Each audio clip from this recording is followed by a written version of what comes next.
face that looks aged in black. Pages breathe when you're not there.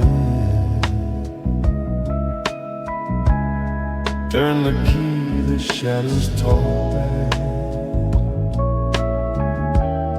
Midnight rings you if you're dead.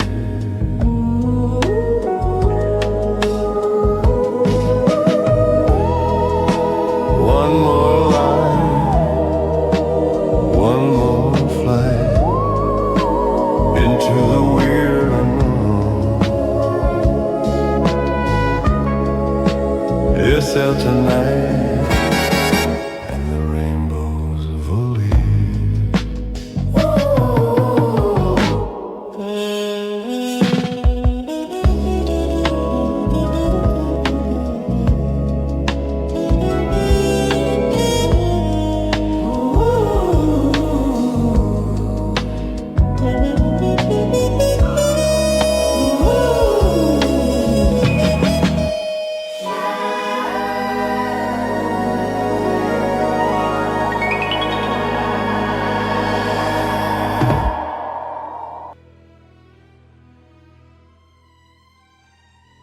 Good evening, and welcome to the Shadows. You're seated in a quiet study, far from the clamor of the world. The fire crackles low. A single lamp casts its golden pool across an open book. Tales carefully chosen. Tales that unsettled even the master of suspense himself. Outside, the rain taps against the window. Crows shift restlessly on the mantel. The chair beside the desk waits, empty, yet somehow expectant. This is Hitchcock's Tales That Terrify, Shadows from the Master, presented on SL Tonight. Each week, we turn another page, step into another room where the ordinary tilts towards the uncanny, where fear wears its Sunday best and smiles politely before it strikes. Tonight, the shadows lengthen over a lonely Tennessee lake, and something watches from beneath the water. Settle in, turn the lights down low. The story is about to begin.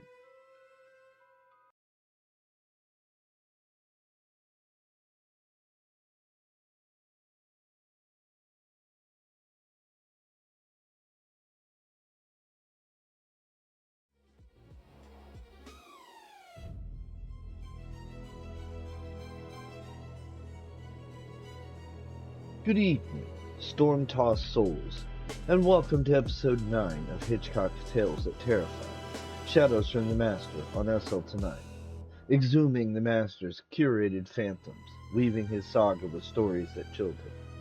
Adjusting our path from curious bonds, we find refuge in Two Spinsters by E. Phillips Oppenheim, a 1926 ghostly yarn from the anthology. Ernst and Grant, a weary traveler lost on the Devonshire moors during a fierce storm, knocks at a lonely farmhouse for shelter. The peculiar farmer urges him upstairs to see his two spinster sisters, where one on her deathbed confuses Grant for a long-lost betrayer, whispering a cursed family tale of deceit and supernatural vengeance. As events unfold, Grant uncovers the eerie truth behind their isolation. Its blend of folklore and ghostly mistaken identity evokes Hitchcock's deceptive plot. In the mid-1950s, Hitchcock hit his stride with Paramount Dial M for Murder, 1954, adapted from Frederick Knott's play, confined a tale of jealousy and perfect crime to one room, using 3D for depth and tension. Starring Ray Milland and Grace Kelly, it explored marital betrayal amid technical innovation. This era's domestic intrigue mirrors the story's farmhouse haunts. Seek the shelter. The story begins.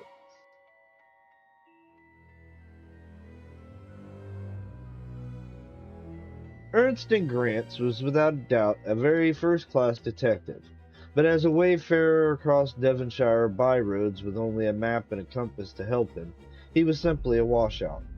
Even his fat little white dog, Flip, sheltered under a couple of rugs after 2 hours of cold, wet, and purposeless journeying, looking at him reproachfully. With an exclamation of something like despair, Grant brought his sobbing automobile to a standstill at the top of one of the wickedest hills a Ford had ever been asked to face, even on first speed, and sat looking around him. In every direction the outlook was the same. There were rolling stretches of common divided by wooded valleys of incredible depth. There was no sign of agricultural land, no sign of the working of any human being upon the endless acres, and not a single vehicle had he passed upon the way. There were no signposts, no villages,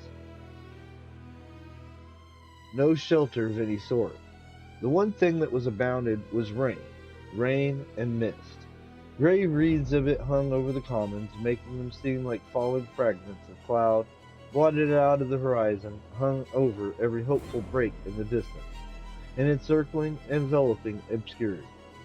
Then, vying with the mist and wetness, came the level rain which had seemed beautiful early in the afternoon, slanting from the heavens onto the mountainside, but which had long ago lost all pretense to be anything but damnably offensive, chilling, miserably wet. Flip, whose nose only now appeared uncovered, sniffed disgustedly, and Grant, as he lit a pipe, cursed slowly but fluently under his breath. What a country! Miles of byways without a single direction post, endless stretches without a glimpse of farmhouse or village. And the map! Grant solemnly cursed the man who had ordained it, the printer who had bound it, and the shop where he had bought it. When he had finished, Flip ventured upon a gentle bark of approval. Somewhere or other, Grant muttered to himself, should lie the village of Nid. The last signpost in this blasted region indicated 6 miles to Nid. Since then, we've traveled at least 12. There's been no turning to the left or to the right, and the village of Nid is as though it has never been. His eyes pierced the gathering darkness ahead. Through a slight uplifting in the clouds, it seemed to him that he could see for miles, and nowhere was there any sign of village or of human habitation. He thought of the road along which they had come, and the idea of retracing it made him shiver. It was at that moment, when bending forward to watch the steam from his boiling radiator, that he saw away on the left a feebly flickering light. Instantly he was out of the car. He scrambled onto the stone wall and looked eagerly in the direction from which he had seen it. There was without a doubt a light. Around that light must be a house. His eyes could even trace the rough track that led to it. He climbed back to his place, thrust in his clutch, drove for about 40 yards, and then paused at a gate. The track on the other side was terrible, but then so was the road. He opened it and drove through, bending over his task now with every sense absorbed. Apparently traffic here, if traffic existed at all, consisted only of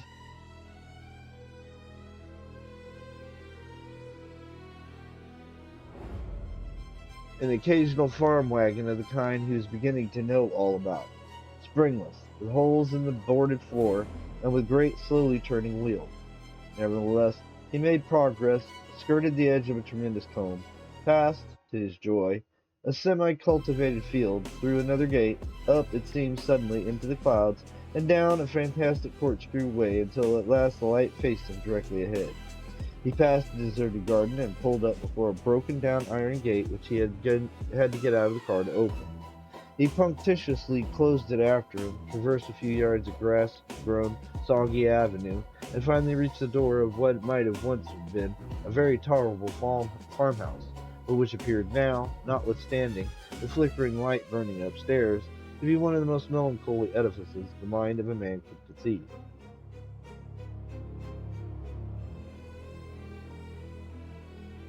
With scant anticipations in the way of a welcome, but with immense relief at the thought of a roof, Grant descended and knocked upon an oak door. Inside he could hear almost at once the sound of a match being struck. The light of a candle shone through the blindless windows of a room on his left.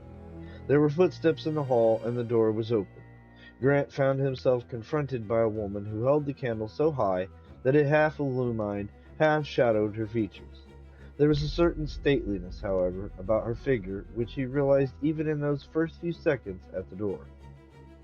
"What do you want?" she asked. Grant, as he removed his hat, fancied that the answer was sufficiently obvious. Rain streamed from every angle of his bemackintosh body. His face was pinched with the cold. I'm a traveler who has lost his way, he explained. For hours I've been trying to find a village and inn. Yours is the first human habitation I have seen. Can you give me a night's shelter? Is there anyone with you? The woman inquired. I'm alone, except for my little dog, he added, as he heard Flip's hopeful yap. The woman considered. You'd rather drive your car into the shed on the left-hand side of the house, she said. Afterwards you can come in. We will do what we can for you. It is not much. I am very grateful, madam, Grant declared in all sincerity. He found the shed, which was occupied only by 2 farm carts in an incredible state of decay. Afterwards he released Flip and returned to the front door, which had been left open. Guided by the sound of crackling logs, he found his way to a huge stone kitchen. In a high-backed chair in front of the fire, seated with her hands upon her knees, but gazing eagerly towards the door as though watching for his coming, was another woman, also tall, approaching middle age perhaps, but still of striking presence and fine features. The woman who had admitted him was bending over the fire. She looked from one to the other in amazement. They were fearfully and wonderfully alike. It is very kind of you, ladies, to give us shelter, he began. Flip, behave yourself, Flip. The huge sheepdog had occupied the space in front of the fire. Flip, without a moment's hesitation, had run towards him, yapping fiercely. The dog, with an air of mild surprise, rose to his feet and looked inquiringly downwards. Flip insinuated herself into the vacant place, stretched herself out with an air of content, and closed her eyes. I must apologize for my little dog, Grant continued. She is very cold. The sheepdog retreated a few yards and sat on his haunches, considering the matter. Meanwhile, the woman who had opened the door produced a cup and saucer from a cupboard, a loaf of bread, and a small side of bacon, from which she cut some slices. Draw your chair to the fire, she invited. We have very little to offer you, but I will prepare something to eat. You are good Samaritans indeed, Grant declared fervently. He seated himself opposite the woman who as yet had scarcely spoken or moved her eyes from his. The likeness between the two was an amazing thing, as was also their silence. They wore similar clothes, heavy, voluminous clothes that seemed to him, and their hair, brown and slightly besprinkled with gray, was arranged in precisely the same fashion. Their clothes belonged to another world, as did also their speech and manners, yet there was a curious but unmistakable distinction about both. As a matter of curiosity, how far am I from the village in Nid?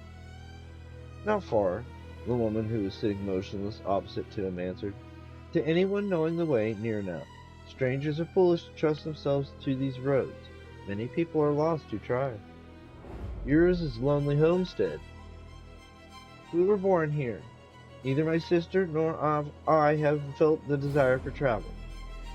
The bacon began to sizzle. Flip opened one eye, licked her mouth, and sat up. In a few minutes the meal was prepared. A high-backed oak chair was placed at the end of the table. There was tea, a dish of bacon and eggs, a great loaf of bread, and a small pat of butter. Grant took his place. You have had your supper?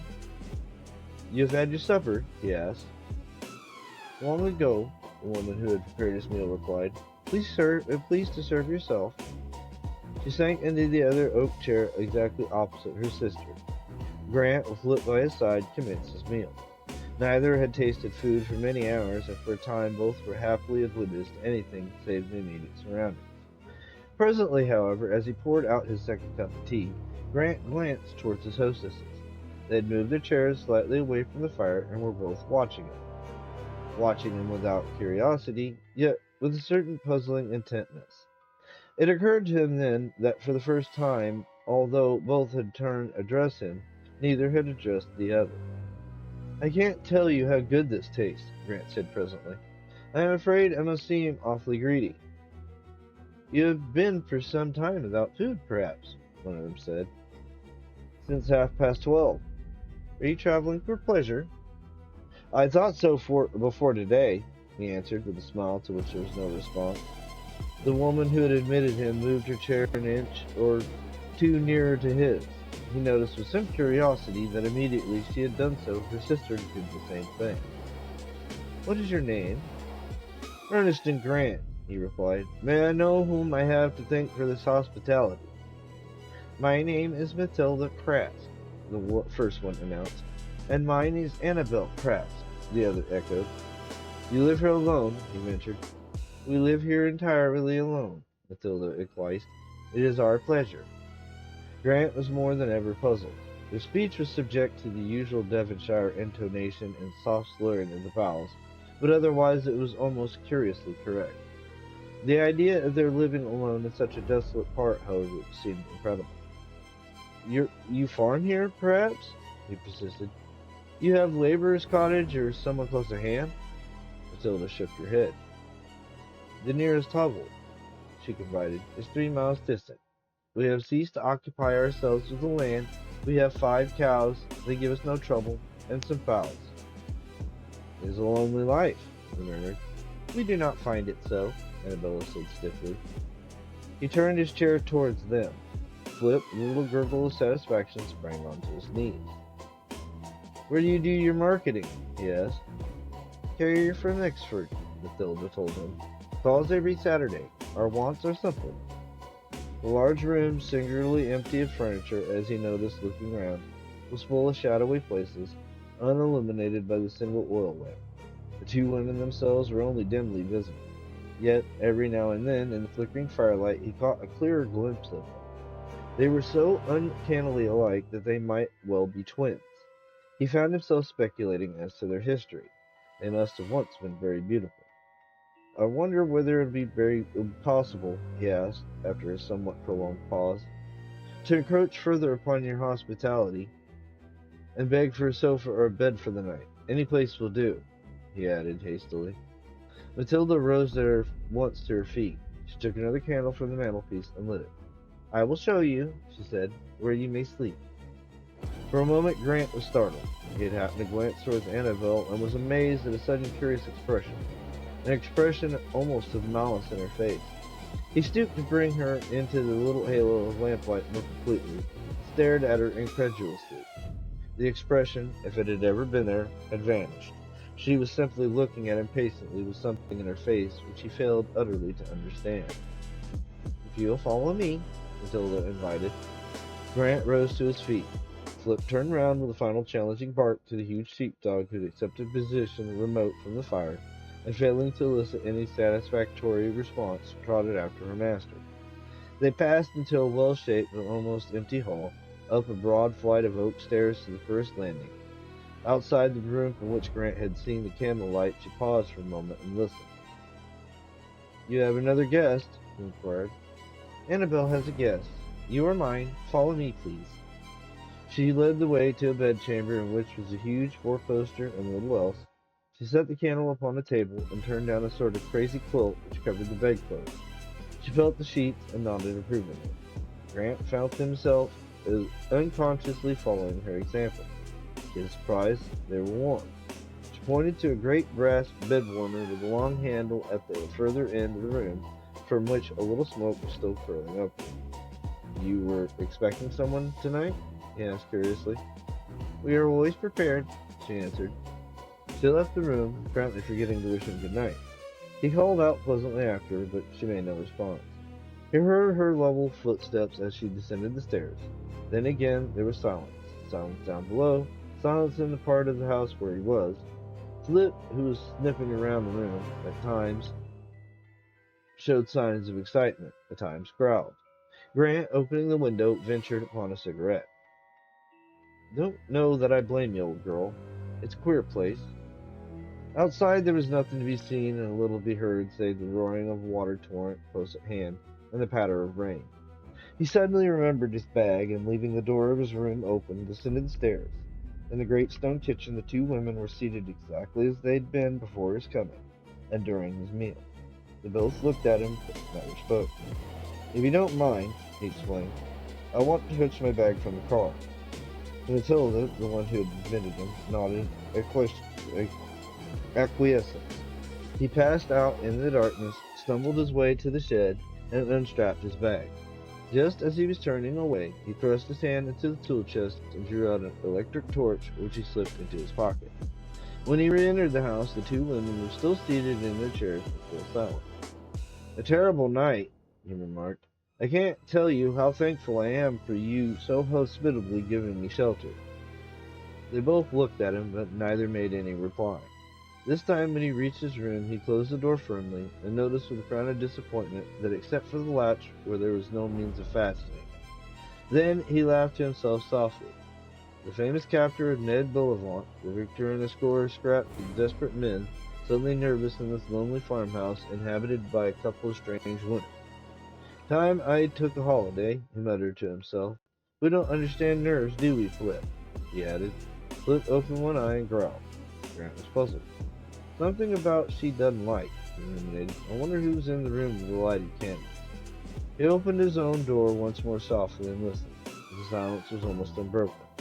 From downstairs in the great kitchen he could hear the ticking of a clock, and he could see the thin streak of yellow light underneath the door. He crossed the landing and listened for a moment outside the room with the candles.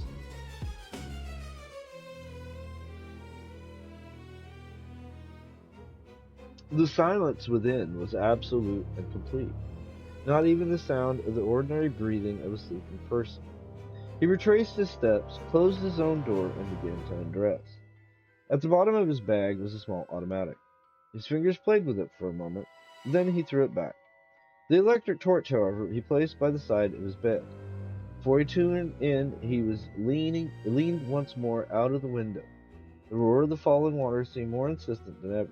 Otherwise, there was no sound. The rain had ceased, but the sky was black and starless. With a little shiver, he turned away and climbed into bed. He had no idea of the time, but the blackness outside was just as intense when he suddenly awakened by Flip's low growling. She had shaken herself from the coverlet at the foot of the bed, and he could see her eyes, between the spots of light, gleaming through the darkness. He lay quite still for a moment, listening. From the first, he knew there was someone in the room. His own quick intuition had told him that, although he was still unable to detect the sound. Slowly, his hand traveled out to the side of the bed. He took up the electric torch and turned it on. Then, with an involuntary cry, he shrank back. Standing within a few feet of him was Matilda, still fully dressed, and in her hand, stretched out toward him, was the cruelest-looking knife he had ever seen. He slipped out of bed, and honestly and self-confessingly afraid, kept the light fixed upon her. "What do you want?" he demanded, amazed at the unsteadiness of his own voice. "What the mischief are you doing with that knife?" "I want you, William," she answered, a note of disappointment in the tone. "Why do you keep so far away?"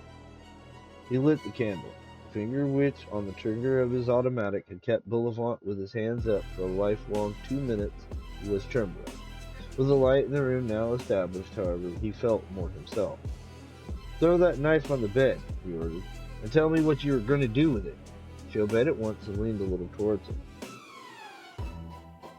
"I was going to kill you, William," she professed.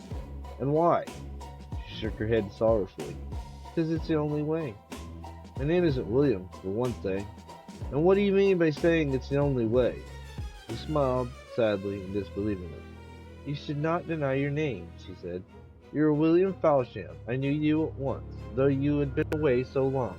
When he came," she added, pointing towards the other room. "Annabel believed he was William. I let her keep it. I knew if I waited you would come."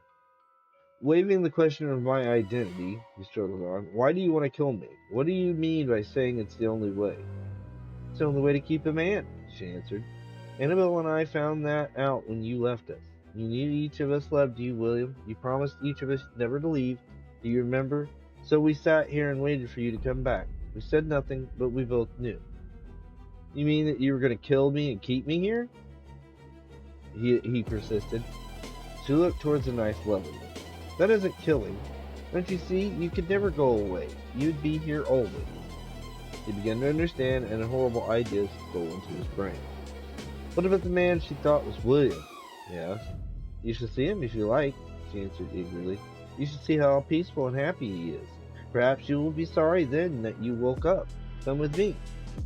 He possessed himself of the knife and followed her out of the room and across the landing. Underneath the door he could see the little chink of light, the light which had been his beacon from the road. She opened the door softly and held the candle over her head. Stretched upon another huge four-poster bed was the figure of a man with a ragged, untidy beard. His face was as pale as the sheet, and Grant knew from the first glance that he was dead. By his side, seated stiffly in a high-backed chair, was Annabel. She raised her finger and frowned as they entered. She looked across at Grant. "Step quietly," she whispered. "William is asleep." Just as the first gleam of dawn was forcing a finger of light through the sullen bank of clouds, a distraught and disheveled-looking man, followed by a small fat white dog, stumbled into the village of Nid, gasped with relief at the sight of a brass plate upon a door, and pulled the bell for all he was worth. Presently a window was opened and a man's shaggy head thrust out. "Steady there!" he expostulated. "What's the trouble with you anyway?" Grant looked up. "I could spend a better part of the night in a farmhouse a few miles from here," he shouted. "There's a dead man there and 2 mad women, and my car's broke down." "A dead man?" the doctor repeated. "I've seen him. My car's broke down in the road where I should have been here before." "I'll be with you in 5 minutes," the doctor promised. Presently the 2 men were seated in the doctor's car on their way back to the farm. It was light now, with signs of clearing, and in a short time they drew up in front of the farmhouse. There was no answer to their knock. The doctor turned the handle of the door and opened it. They entered the kitchen. The fire was out, but each in her high-backed chair. Matilda and Annabel were seated, facing one another, speechless, yet with wide-open eyes. They both turned their heads as the 2 men entered. Annabel nodded with satisfaction. "It is the doctor," she said. "Doctor, I'm glad that you've come. You know, of course, that William is back. He came for me. He's lying upstairs, but I cannot wake him. I sit with him and hold his hand, and I speak to him, but he says nothing. He sleeps so soundly. Will you wake him for me, please? I'll show you where he lies." She led the way from the room, and the doctor followed. Matilda listened to their footsteps. Then she turned to Grant with that strange smile once more upon her lips. "Annabel and I do not speak," she explained. "We quarreled just after you went away. We have not spoken for so many years that I forget how long we did. I should like someone to tell her, though, that the man who lies upstairs is not William. I should like someone to make her realize that you are William and that you've come back for me. Sit down, William. Presently, when the doctor is gone, I will build the fire and make you some tea." Grant sat down, and again he felt his hands trembling. The woman looked at him kindly. "You've been gone a long time," she continued. "I shouldn't have known you anywhere, though. It's strange that Annabel does not recognize you. Sometimes I think we lived together so long here that she may have lost her memory. I'm glad you fetched the doctor, William. Now Annabel will know her mistake." There was a sound of footsteps descending the stairs. The doctor entered, took Grant by the arm, and led him to one side. "You were quite right," he said gravely. "The man upstairs is a poor traveling tinker who had been missing for over a week. I should think he's been dead at least 4 days. One of us must stay here while the other goes to the police station." Grant caught feverishly at his hat. "I'll go for the police," he said.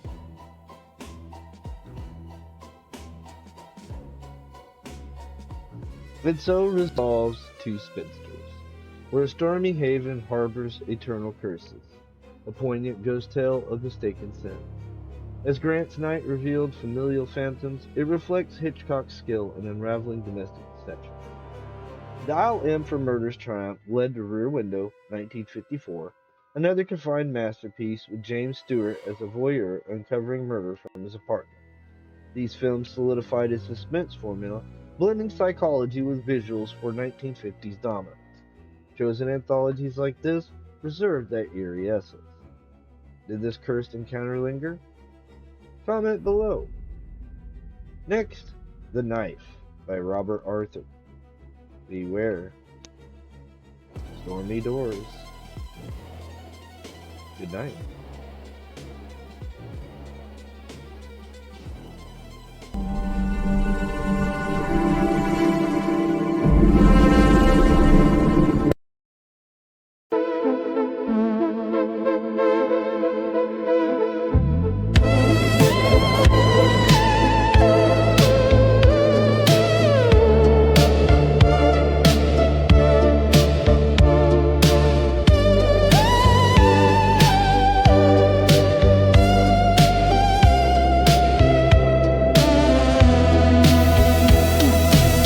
Rockets resting in green afternoon light.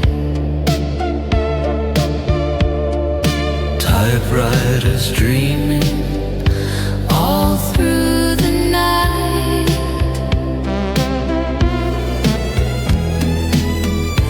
A smiling sun hangs on a cardboard sky.